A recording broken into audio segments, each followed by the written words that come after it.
फारूक अब्दुल्ला जी की सरकार जो थी, ये दोनों साइड थी। ये अपने चूल्हे जला रहे थे और गरीबों को मरवा रहे थे। हम यही सुनते थे कि भाई फारूक अब्दुल्ला के आज गाड़ी के आगे बम फट गया, उसकी गाड़ी के पीछे बम फट गया, लेकिन ये आज तक नहीं सुना उसकी गाड़ी के नीचे क्यों नहीं फटा।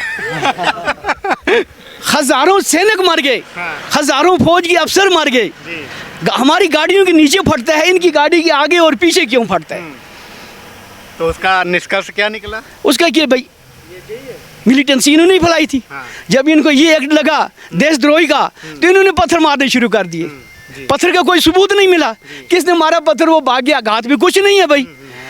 फिर आस्ते आस्ते वो पत्थर वाले भी खत्म हो गए, पत्थर मुरवाने वाले भी खत्म हो गए, उनकी सरकार भी टूट गई, उनका चूल्हा भी मतलब बीजेपी ने खत्म कर दिया, वो चले गए अंदर। लोगों को ये पता लगा कि वाकया भाई ये जो हैं ये हमें मरवाते थे। आज हजारें बेवा इस कश्मीर की बैठी हुई हैं, हजारों बहनें रो रही हैं भाइयों के लिए, भाई दुनिया से चले गए। वो कारण जवाबदार जो है, ये जो भी गुनाह किए जो लोग मरवाए, ये एनसी ने मरवाए। मेरा नाम समुंदर शेख है जी। मैं कंडी का रहने वाला हूँ। सर ये बताइए कि आज जैसे हम लोग मतलब लास्ट जगह पे खड़े होकर के इतने आसानी से आपसे बात कर रहे हैं, आप भी हमसे आसानी से बात कर रहे हैं, पहले हम आपके पास इतने आसानी से आकर के बात कर सकते थे? बात करने की तो एक नामुमकिन बात है। मैं आपको सन 1977 और 78 की एक कहानी सुनाता हूँ कि सन 1977 में मैं एक फौज का कुली था। अच्छा, आप? मैं यहाँ से लोड उठाते थे, चौकीबाल में जाकर पहुँचाते थे पैदल। उसके बाद में मैं आर्मी में भर्ती हो गया। जब फौज में चला गया तो जब हम छुट्टी आते थे तो अपना बिस्तरा लेकर चौकीबाल से उठाते थे और घर में सुबह पहुँचते थे। तनख्वाह हमारी जो थी 365 रुपये थी। लास्ट जब रिटायर हुए आर्मी से तो मेरी तनख्वाह जो थी ये 5500 रुपया थी, और मणिपुर से मैं रिटायरमेंट हो गया। तो ये जो 5500 रुपया तनख्वाह और 2200 रुपया हमारी पेंशन एडजस्ट हुई थी। और जब से हमारी बीजेपी की सरकार मरकज़ में बैठी और उसके सेंटर सरकार जब हमारी बीजेपी की तैयार हो गई, तो आज हमारी पेंशन जो है वो 33,000 है। 33,000? कितनी? आज वो 33,000 है, कहाँ 2200। ये कब बढ़ी 33,000 कब? ये 10 साल के अंदर हमारी ये पेंशन जो है ये बढ़ना शुरू हो गई। उससे पहले हमारी कोई पेंशन नहीं थी, कोई मतलब हमारी तनख्वाह इतनी नहीं थी। साल के बाद छुट्टी आते थे तो रुपया 6,000 5,000 जेब में लेकर आते थे, वापसी पर जाते किराया भी ख़त्म हो जाता था। फिर इधर उधर करके 200-300 रुपये लेकर हम यूनिट में पहुंच जाते थे। सन में आप वो उसमें फौज में भर्ती? मैं सन 1984 में चला गया और 2001 में मैं रिटायरमेंट हो गया। रिटायरमेंट जब आपके हुआ उसके बाद कितनी आपको पेंशन मिल रही थी? तो जब मैं रिटायर हुआ तो उस वक्त मेरी 2200 रुपये पेंशन थी। कब तक चलती रही 2200? 2200 ये चलती रही तकरीबन 5 साल तक। 5 साल के बाद हाँ 2006 में फिर पे कमीशन लगा, तो ये हमारी 3500 रुपया हो गई। 2010 में फिर पे कमीशन लगा तो ये और बढ़ गई। 2015 में फिर पे कमीशन लगा और बढ़ गई। लेकिन पहले हमें 2% 1% बढ़ाते थे। जब से बीजेपी की सरकार आई तो इन्होंने सीधा हमारे साथ मतलब 4 से 5,000 रुपया जो है हर पेंशन में इन्होंने हमें इजाफा दिया। तो हम इस सरकार के बहुत बहुत शुक्रगुजार हैं कि इन्होंने जितना भी डिफेंस को, सिविल को, आम पब्लिक को मतलब बेनिफिट दिया, इतना किसी सरकार ने नहीं दिया। अच्छा, आपको उस समय 84 के समय में मतलब सेना में जाने का जज्बा कैसे हुआ? क्यों आप सेना में पहुंच गए उस समय पे? उस समय पे तो बड़ा एक तरीके से दहशत का माहौल था। देखो उस वक्त मुझे एक खुशी थी अपने दिल में कि मुझे भी एक सेवा करने का मौका मिलना चाहिए। ये फ़ौज बॉर्डर में तैनात रहती है, अपनी देश की रक्षा करती है, तो अगर मुझे भी ये मौका मिल जाए तो मैं भी किसी बॉर्डर पर जाकर संतरी तैनात हो जाऊं, तो ये देखूं कि भाई मैं अपने देश की रक्षा कर रहा हूं। मैंने तो यही सोचा था कि अगर कोई किसी वक्त भी अगर मुझे लड़ाई में मौका मिल गया, या तो मैं खुद शहीद हो जाऊंगा, वरना उनको पहले शहीद करूंगा, उसके बाद में मैं खुद हो जाऊंगा। सलाम है चाचा आपको। लेकिन सैल्यूट है ऐसे ही लोगों को। ये देश के सच्चे सिपाही हैं जो मतलब अलग अलग तरीके से बातें की जाती हैं और बताई जाती हैं। 6 साल मेरी RR की सर्विस है कश्मीर की। जब मैं कश्मीर में सन 1997 में आया तो 200 से 300 मिलिटेंटों की स्ट्रेंथ होती थी उस वक्त, इतनी नफरी उनकी चलती थी। तो फिर जब आस्ते आस्ते RR ने काम शुरू किया, टास्क फोर्स ने काम शुरू किया, तो मिलिटेंसी ख़त्म होते होते होते जब बीजेपी की सरकार आ गई तो इसका मिलिटेंसी का नाम ख़त्म हो गया। पहले तो वेपन से लड़ाई होती थी, जब वेपन से मतलब इनको एक्ट लग गया तो NC सरकार ने ये सोचा कि भाई ये हमारे बंदे जो हैं ये तो फंस रहे हैं भाई, देशद्रोही में आ रहे हैं। हाँ तो NC ने बुलाया और किसने बुलाया? बाकी पाकिस्तान का तो यहाँ कोई आया नहीं। NC वाले यहाँ से मतलब इनको टिकट देते थे और पैसा देते थे, ये वहाँ जाते थे, वहाँ से ये वापस लौट कर आते थे। फारूक अब्दुल्ला जी की सरकार जो थी ये दोनों साइड थी, ये अपने चूल्हे जला रहे थे और गरीबों को मरवा रहे थे। हम यही सुनते थे कि भाई फारूक अब्दुल्ला के आज गाड़ी के आगे बम फट गया, उसकी गाड़ी के पीछे बम फट गया, लेकिन ये आज तक नहीं सुना उसकी गाड़ी के नीचे क्यों नहीं फटा। हजारों सैनिक मर गए, हजारों फौज के अफसर मर गए, हमारी गाड़ियों के नीचे फटता है, इनकी गाड़ी के आगे और पीछे क्यों फटता है? तो उसका निष्कर्ष क्या निकला? उसका क्या भाई, मिलिटेंसी इन्होंने नहीं फैलाई थी। जब इनको ये एक्ट लगा देशद्रोही का तो इन्होंने पत्थर मारने शुरू कर दिए। पत्थर का कोई सबूत नहीं मिला, किसने मारा पत्थर, वो भाग गया, घात भी कुछ नहीं है भाई। फिर आस्ते आस्ते वो पत्थर वाले भी ख़त्म हो गए, पत्थर मुरवाने वाले भी ख़त्म हो गए, उनकी सरकार भी टूट गई, उनका चूल्हा भी मतलब बीजेपी ने ख़त्म कर दिया, वो चले गए अंदर। लोगों को ये पता लगा कि वाकया भाई ये जो हैं ये हमें मरवाते थे। आज हज़ारें बेवा इस कश्मीर की बैठी हुई हैं, हज़ारों बहनें रो रही हैं भाइयों के लिए, भाई दुनिया से चले गए। वो कारण जवाबदार जो है, ये जो भी गुनाह किए जो लोग मरवाए ये NC ने मरवाए। बाकी किसी हुकूमत, कोई हुकूमत मरकज़ की आकर यहाँ उसने दंगा फसाद नहीं फैलाया। अच्छा, आप ये हमें बेवकूफ़ बनाते रहे, आज हम ये करेंगे, आज हम वो करेंगे। ST के नाम पर 18 साल हुकूमत किया, ST आ रही है वो नहीं आई। साधना की टेंडर आ रही है लेकिन आंखों से नहीं देखी।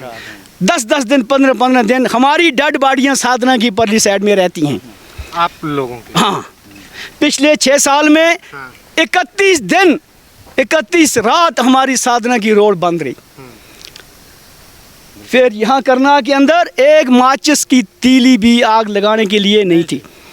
फिर मैं श्रीनगर में था, श्रीनगर से मैं पहुँचा जम्मू में जाकर मैंने मुफ्ती महबूबा साहब को फ़ोन किया।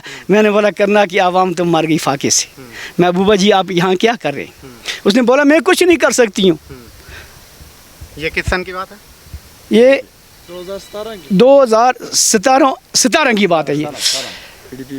तो उस वक़्त ये यहाँ की CM थी। तो फिर मैंने उसके PA को फ़ोन किया, मैंने बोला महबूबा जी को फिर बोलो कि भाई करना का फलाना फौजी यहाँ आया हुआ है, करना की साधना बंद है, वहाँ लोग फाके कशी का शिकार हो रहे। तो उसने बोला जब उसने आपको ये बात बोली तो मैं कौन हूँ साधना की रोड खोलने वाला। तो उसी वक्त मैंने मीडिया वाले बुलाए, मैंने इंटरव्यू दे दिया कि हमारा करना जो है फाके कशी का शिकार हो रहा है। तो BJP का एक MLC साहब था, उसने मुझे फ़ोन किया, बोला भाई आप कहाँ हो, क्या कर रहे हो? मैंने बोला ऐसे ऐसे ये मसला है। तो हम फौरी तौर पर सुबह 9:30 बजे 9:45 बजे गवर्नर साहब के पास गए। उन्होंने सिर्फ हमारे साथ लफ्ज़ किया कि 2 दिन के अंदर करना में पावर भी जलेगी और साधना भी खुलेगी। और 2 दिन के बाद साधना भी खोली और पावर भी आ गई। कोई हमारी जो है हिसाब किताब फ़ोन का ख़त्म हो चुका था करना के अंदर, इसलिए हम बिल्कुल अलग छोड़ दिया। बिल्कुल कटअप। ये देखो ना, हमारी राइट साइड में भी पाकिस्तान है, लेफ्ट साइड में भी पाकिस्तान है, पीछे भी पाकिस्तान है, आगे वो साधना है। वो जेल का गेट जो है मतलब तीनों तरफ से पाकिस्तान। हाँ, तीनों तरफ से आगे साधना है। जब साधना में बर्फ़ बंद हो गई, हम जेल के अंदर बंद हो गए। हमारा कोई वसीला नहीं है ये बोलने वाला कि करना के आवाम को ये तंगी है। अगर ये तंगी हमारी दूर करते तो इनको वोट कौन देता? उस तंगी का फ़ायदा ये पब्लिक का ये सरकारें उठा रही है। कश्मीर सरकार जो है हमारी मजबूरी का नाजायज़ फ़ायदा उठा रही है। अच्छा सर ये बताइए, जब आप उस समय फौजी थे तब मतलब आप अपने यहाँ के लोगों को देखते होंगे और जो जिनको मतलब कि आंखों में धूल झोंकते थे, जिन नौजवानों की ज़िंदगी को तहस नहस ये लोग करते थे, आप तो जानते होंगे कि हमारे नौजवानों का जीवन बर्बाद हो रहा है। सब कुछ देख रहे थे, लेकिन इधर सुनता कौन था? फोन सिस्टम यहाँ नहीं था, मीडिया यहाँ नहीं थी, तो बात दिल्ली तक कैसे पहुँचती? मैं यहाँ से आवाज़ मारूंगा दिल्ली पहुँच रही है? नहीं पहुँच रही है। अगर एक दिन में सब करना ही मर जाएंगे तो दिल्ली वालों को क्या पता है करना कहाँ है, कौन मर गया, कौन जिंदा है? या तो मीडिया बचाएगी या फ़ोन के ज़रिए पहुँचेगा। ये दोनों सिस्टम हमारे पास नहीं थे। कभी जब मतलब आप अपने घर पे एक तरीके से आपके घर परिवार वालों के ऊपर ऐसी चीज़ें नहीं धमकी आती थी कि आप कब मतलब कि परिवार के फौजी हैं और यहाँ क्यों रास्ता, इस रास्ते में क्यों चले गए? देखो, हमारी कई बार मैं गाड़ी में बैठा हुआ था, सीट में जब बैठा तो आगे मिलिटेंट बैठे हुए थे, उनकी बंदूक की जो नली थी वो मुझे यहाँ लगी। मैंने ऐसे करके देखा तो उसके पास गन थी। तो जब उसने मुझे पूछा, बोला आप क्या देख रहे हैं? मैंने बोला यार इधर लग रही थी तो इसलिए मैं देख रहा हूँ कि भाई आपके पास क्या है? बोला ये हमको गन है। ये चीज़ हमारे क्या ये हमारे पास गन है। बोला आप फौजी है? मैंने बोला हाँ। मैंने अपने दिल के अंदर कभी ये नहीं सोचा कि ये मिलिटेंट मुझे मार देगा। मारने वाला वो है जिसने पैदा किया।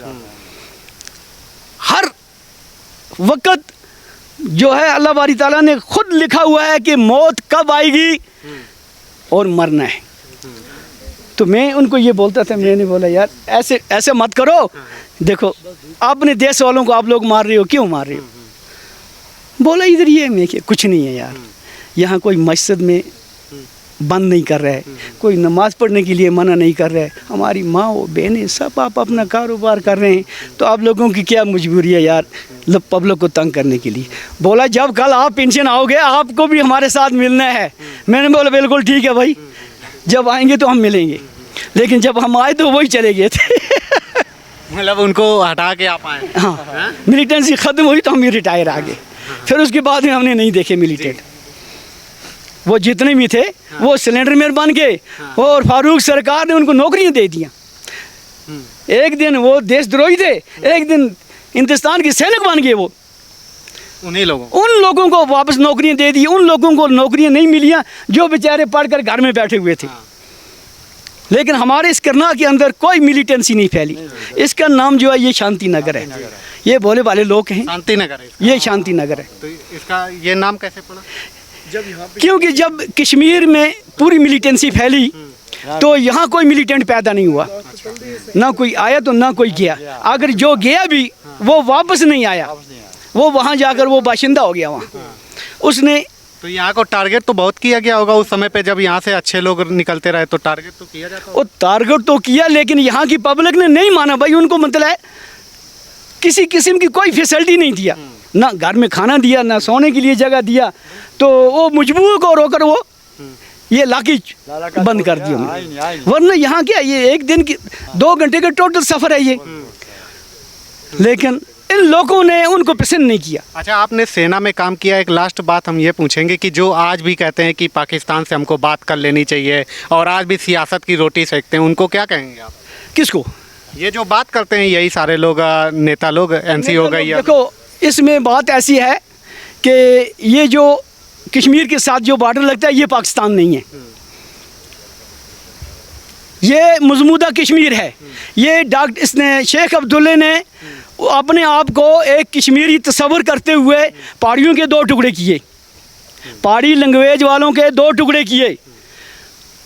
मजमूदा कश्मीर उधर फेंक दिया, इस कश्मीर को यहाँ सिलेक्ट कर दिया। एक स्टेट के 2 घर बना दिए, यहाँ अपने फुलके सेकने के लिए खुद कश्मीरी बनकर उधर चीफ मिनिस्टर बन गया। एक चीफ मिनिस्टर उधर बन गया, एक इधर बन गया। लेकिन हम मर्दे दम तक ये बोलते रहेंगे कि भाई वो पाकिस्तान नहीं है, वो मजमूदा कश्मीर है, इस कश्मीर का वो एक अंग है।